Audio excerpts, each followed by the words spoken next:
मेरा तारुफ खास।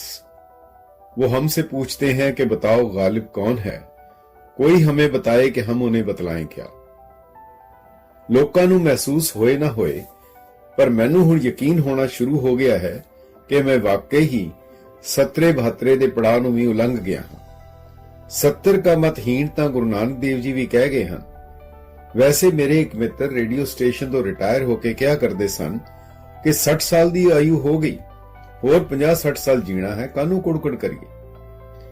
ਜ਼ਿੰਦਗੀ ਦੇ 73 ਸਾਲ ਦੇ ਸਫ਼ਰ ਨੂੰ ਕਲਮਬੱਧ ਕਰਨਾ ਆਸਾਨ ਨਹੀਂ। ਇਹ ਕਵਾਇਦ ਦੱਸਣ ਦੀ ਨਹੀਂ ਬਲਕਿ ਲੁਕਾਉਣ ਦੀ ਜ਼ਿਆਦਾ ਹੁੰਦੀ ਹੈ।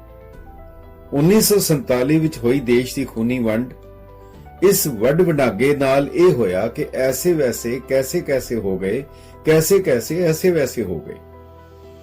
ਇਸ ਦੇ 2 ਸਾਲ ਬਾਅਦ ਬੰਬਈ ਸ਼ਹਿਰ ਦੇ ਫੌਜੀ ਹਸਪਤਾਲ ਵਿੱਚ ਮੇਰੀ ਆਮਦ ਹੋਈ। ਪਿਤਾ ਜੀ ਫੌਜੀ ਸਨ ਅਤੇ ਮਾਤਾ ਜੀ ਸਕੂਲ ਟੀਚਰ। ਘਰ ਦੇ ਵਾਤਾਵਰਣ ਵਿੱਚ ਵਤੀਰਾ ਪਿਤਾ ਜੀ ਦੀ ਨਿੱਘੀ ਮਮਤਾ ਅਤੇ ਮਾਤਾ ਜੀ ਦੇ ਕਰੜੇ ਅਨੁਸ਼ਾਸਨ ਵਾਲਾ ਸੀ। 4 ਸਾਲ ਬਾਅਦ ਪਟਿਆਲੇ ਦੇ ਗੰਦੇ ਨਾਲੇ ਕੇ ਗੈਲ ਟੋਬੇ ਧਿਆਨੇ ਵਿੱਚ ਛੋਟੇ ਭਰਾ ਨੇ ਦਸਤਕ ਦਿੱਤੀ। ਇਸ ਦੇ 7 ਸਾਲ ਬਾਅਦ Mhow MHOW military headquarters of war ਫੌਜੀ ਛਾਵਣੀ ਵਿੱਚ ਇੱਕ ਹੋਰ ਭਰਾ ਦੇ ਆਉਣ ਨਾਲ ਅਸੀਂ 3 ਭਰਾ ਹੋ ਗਏ। ਖੁਸ਼ਕਿਸਮਤ ਇਤਨੇ ਸੀ ਅਤੇ ਹਾਂ ਕਿ ਬਚਪਨ ਵਿੱਚ ਕਦੇ ਵੀ ਭਰਾਵਾਂ ਵਿੱਚ ਲੜਾਈ ਤਾਂ ਦੂਰ ਕਦੀ ਤਕਰਾਰ ਵੀ ਨਹੀਂ ਹੋਈ। ਮਾਤਾ ਜੀ ਦੱਸਿਆ ਕਰਦੇ ਸਨ ਕਿ ਉਮਰ ਮੇਰੀ 4-5 ਸਾਲ ਦੀ ਸੀ। ਆਪਣੇ ਆਪ ਹੀ ਕਿਤਾਬ ਨੂੰ ਪੋਥੀ ਦੀ ਤਰ੍ਹਾਂ ਖੋਲ ਕੇ ਗੁਆਂਢ ਦੇ ਨਿੱਕੇ ਨਿੱਕੇ ਬਾਲਾਂ ਨੂੰ ਦੁਆਲੇ ਬਿਠਾ ਕੇ ਮੋਤੀ ਦਾ ਮੰਦਰ ਊਸਰੇ ਰਤਨੀ ਤਾਂ ਹੋਏ ਜੜਾਓ, ਮਤ ਦੇਖ ਭੂਲਾ ਵੀਸਰੇ ਤੇਰਾ ਚਿੱਤ ਨਾ ਆਵੇ ਨਾਉ ਦੀ ਕਥਾ ਕਰ ਰਿਹਾ ਸੀ। ਗੁਰੂ ਜੀ ਕਹਿੰਦੇ ਹਨ ਕਿ ਮੰਦਰ ਭਾਵੇਂ ਮੋਤੀਆਂ ਦਾ ਵੀ ਹੋਏ, ਪਰ ਸਿੱਖ ਨੂੰ ਗੁਰਦੁਆਰੇ ਹੀ ਜਾਣਾ ਚਾਹੀਦਾ। ਸਾਰੇ ਬੱਚੇ ਹੱਥ ਜੋੜ ਕੇ ਝੂਮ ਰਹੇ ਸਨ। ਉਹਨਾਂ ਬੱਚਿਆਂ ਦੀਆਂ ਮਾਵਾਂ ਮੇਰੀ ਮਾਤਾ ਜੀ ਨਾਲ ਔਖੀਆਂ ਹੋ ਗਈਆਂ ਕਿ ਤੁਸੀਂ ਬੱਚਿਆਂ ਨੂੰ ਕੀ ਸਿਖਾਉਂਦੇ ਹੋ, ਪਰ ਇਹ ਗਿਆਨ ਸਵੈ ਅਰਜਿਤ ਸੀ। ਕੁਝ ਚਿਰ ਅਸੀਂ ਦਿੱਲੀ ਦੇ ਸਰਾਏ ਰੁਹੇਲਾ ਵਿੱਚ ਵੀ ਰਹੇ। ਕਿਤਨਾ ਪਿਆਰਾ ਅਤੇ ਰੂਹ ਖੁਸ਼ ਕਰਨ ਵਾਲਾ ਨਾਮ ਹੈ ਸਰਾਏ ਰੂਹੇ ਅੱਲਾ, ਜਿੱਥੇ ਅੱਲਾ ਦੀ ਰੂਹ ਦਾ ਵਾਸਾ ਹੋਵੇ। ਸ਼ਹਿਰਾਂ ਕਸਬਿਆਂ ਦੇ ਨਾਮ ਤਬਦੀਲ ਕਰਨ ਵਾਲੇ ਇੱਥੇ ਵੀ ਨਾ ਪਹੁੰਚ ਜਾਣ। ਖੈਰ, ਇੱਥੇ ਇੱਕ 2 ਮੰਜ਼ਲੀ ਇਮਾਰਤ ਦੇ ਉੱਤੇ ਬੜੀ ਸੋਹਣੀ ਕ੍ਰਿਸ਼ਨ ਦੇ ਹੱਥ ਬੰਸਰੀ ਵਾਲੀ ਮੂਰਤੀ ਸੀ। ਮੈਨੂੰ ਦੱਸਿਆ ਗਿਆ ਕਿ ਇੱਥੋਂ ਲੰਘਦਿਆਂ ਮੈਂ ਅੱਡੀਆਂ ਗੱਡ ਕੇ ਅੜ ਗਿਆ ਕਿ ਇਹ ਭਾਈ ਹੁਣ ਬੰਸਰੀ ਸੁੱਟੇਗਾ ਤੇ ਮੈਂ ਚੁੱਕ ਲਵਾਂਗਾ। ਫਿਰ ਜਦੋਂ ਅੱਖਾਂ ਕੁਝ ਪੜ੍ਹਨ ਲਿਖਣ ਲਾਇਕ ਹੋਈਆਂ ਤਾਂ 7 ਸਾਲ ਦੀ ਉਮਰ ਸੀ, ਪਰ ਪਿਤਾ ਜੀ ਆਪਣੇ ਨਾਲ ਇਨਫੈਂਟਰੀ ਸਕੂਲ ਦੀ ਲਾਇਬ੍ਰੇਰੀ ਵਿੱਚ ਲੈ ਜਾਂਦੇ। ਉੱਥੇ ਗਿਆਨੀ ਕਰਤਾਰ ਸਿੰਘ ਕਲਾਸਵਾਲੀਆ ਦੀਆਂ ਕਵੀਸ਼ਰੀ ਵਿੱਚ ਸਿੱਖ ਇਤਿਹਾਸ ਦੀਆਂ ਮੋਟੀਆਂ-ਮੋਟੀਆਂ ਕਿਤਾਬਾਂ ਪੜ੍ਹਨ ਅਤੇ ਘੋਟਣ ਦੀ ਲਟਕ ਲੱਗ ਗਈ, ਜਿਹੜੀ ਹੁਣ ਤੱਕ ਤੁਰੀ ਆ ਰਹੀ ਹੈ। ਇਸ ਦੇ ਬਾਅਦ ਪਿਤਾ ਜੀ ਦੇ ਲਗਾਤਾਰ ਤਬਾਦਲਿਆਂ ਨਾਲ ਚਲਦੇ ਵਹੀਰ ਦੀ ਤਰ੍ਹਾਂ ਦੇਸ਼ ਦੇ ਵੱਖ-ਵੱਖ ਪ੍ਰਾਂਤਾਂ ਤੇ ਸ਼ਹਿਰਾਂ ਵਿੱਚ ਮੁਕਾਮ ਹੁੰਦਾ ਰਿਹਾ। ਅਖੀਰ 1960 ਵਿੱਚ ਪਟਨਾ ਸਾਹਿਬ ਪਹੁੰਚ ਗਏ। ਤਖਤ ਸ੍ਰੀ ਪਟਨਾ ਸਾਹਿਬ ਜੀ ਦੀ ਚਰਨ ਧੂੜ ਪ੍ਰਾਪਤ ਕਰ ਸਕੂਲ ਅਤੇ ਕਾਲਜ ਵਿੱਚ ਕਾਨੂੰਨ ਦੀ ਪੜ੍ਹਾਈ ਕੀਤੀ।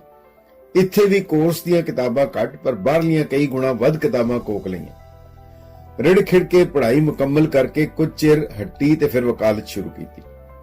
ਜਿਵੇਂ ਕਿਸੇ ਨੂੰ ਪੁੱਛਿਆ ਕਿ ਤੁਸੀਂ ਕਿੰਨੇ ਭਰਾ ਹੋ ਤਾਂ ਉਸਨੇ ਕਿਹਾ ਕਿ ਅਸੀਂ 3 ਸੀ, ਪਰ ਹੁਣ 2 ਰਹਿ ਗਏ ਹਾਂ। ਇੱਕ ਦਾ ਵਿਆਹ ਹੋ ਗਿਆ।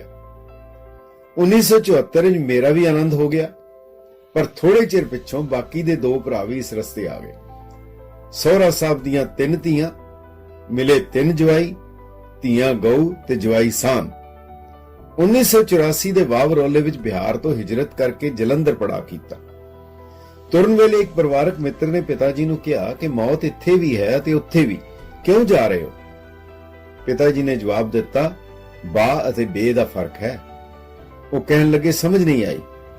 ਪਿਤਾ ਜੀ ਨੇ ਕਿਹਾ, ਇੱਥੇ ਮੌਤ ਬੇਇੱਜ਼ਤ ਹੋਏਗੀ, ਉੱਥੇ ਬਾਇਜ਼ਤ। ਕਥਾਕਾਰ ਗਿਆਨੀ ਅਜੀਤ ਸਿੰਘ ਜੀ ਨੇ ਕਿਸੇ ਪਤਤ ਹੋਏ ਸਿੱਖ ਨੂੰ ਪੁੱਛਿਆ ਸੀ ਕਿ ਇਹ ਕੀ? ਉਹ ਕਹਿਣ ਲੱਗਾ, ਗਿਆਨੀ ਜੀ ਬੜੀ ਮੁਸ਼ਕਿਲ ਮਰਦਾ ਬਚਿਆ ਹਾਂ।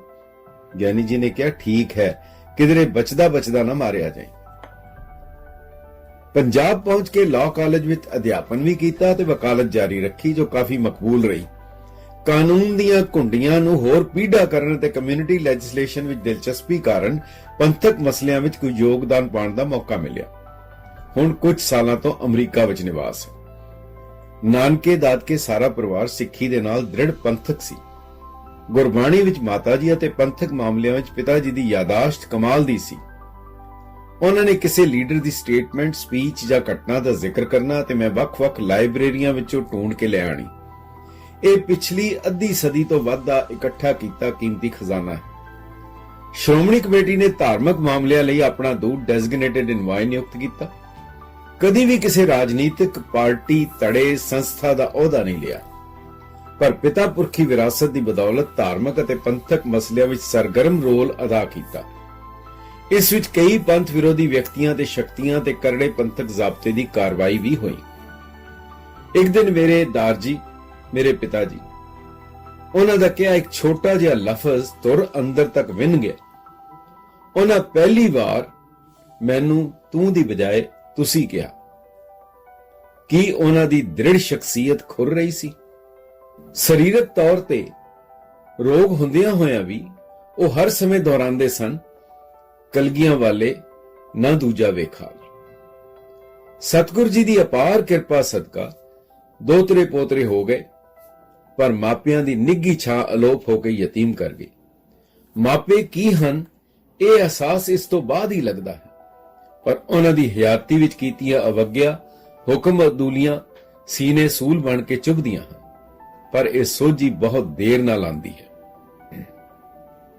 2003 ਤੋਂ 2011 ਤੱਕ ਮਾਸਟਰ ਤਾਰਾ ਸਿੰਘ ਜੀ ਵੱਲੋਂ 1945 ਵਿੱਚ ਆਰੰਭ ਕੀਤੇ ਪੰਥਕ ਰਸਾਲੇ ਸੰਤ ਸਿਪਾਹੀ ਦੀ ਸੰਪਾਦਨਾ ਕੀਤੀ।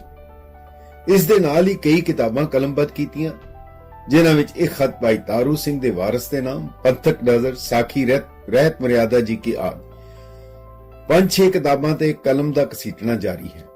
ਮੀਡੀਆ ਦੇ ਵੱਖ-ਵੱਖ ਰੰਗਾਂ ਦੇ ਨਾਲ-ਨਾਲ ਰਾਸ਼ਟਰੀ ਅਤੇ ਅੰਤਰਰਾਸ਼ਟਰੀ ਪੱਧਰ ਤੇ ਵੱਖ-ਵੱਖ ਧਰਮਾਂ ਦੇ ਸੈਮੀਨਾਰਾਂ ਵਿੱਚ ਸ਼ਮੂਲੀਅਤ ਦਾ ਮੌਕਾ ਮਿਲਿਆ। ਇਸ ਸਫ਼ਰ ਵਿੱਚ ਕੀਤੇ ਕਰਮ ਕਰਤੂਤਾਂ ਕਈਆਂ ਲਈ ਬਾਦੀ ਤੇ ਕਈਆਂ ਲਈ ਸਵਾਦੀ ਹੋ ਨਿਬੜੀਆਂ। ਮੇਰੀ ਵਕਾਲਤ ਨੂੰ ਵੇਖ ਕੇ ਆਪਣੇ ਭਰਾਏ ਅਕਬਰ ਅਲਾਹਾਬਾਦੀ ਨੂੰ ਉਹਨੂੰ ਕਿਧਰੇ ਤੁਸੀਂ ਅਕਬਰ ਪ੍ਰਯਾਗਰਾਜੀ ਨਾ ਕਹਿ ਦੇਣਾ, ਉਸ ਦਾ ਸ਼ੇਰ ਦੁਹਰਾ ਦਿੰਦੇ ਹਨ, ਪੈਦਾ ਹੁਆ ਵਕੀਲ तो शैतान ने कहा लो आज हम भी साहिब औलाद हो गए। कई पुछते हैं कि आजकल की कर रहे हो? जवाब सादा ते सिद्धा है, बूढ़े हो रहे हैं।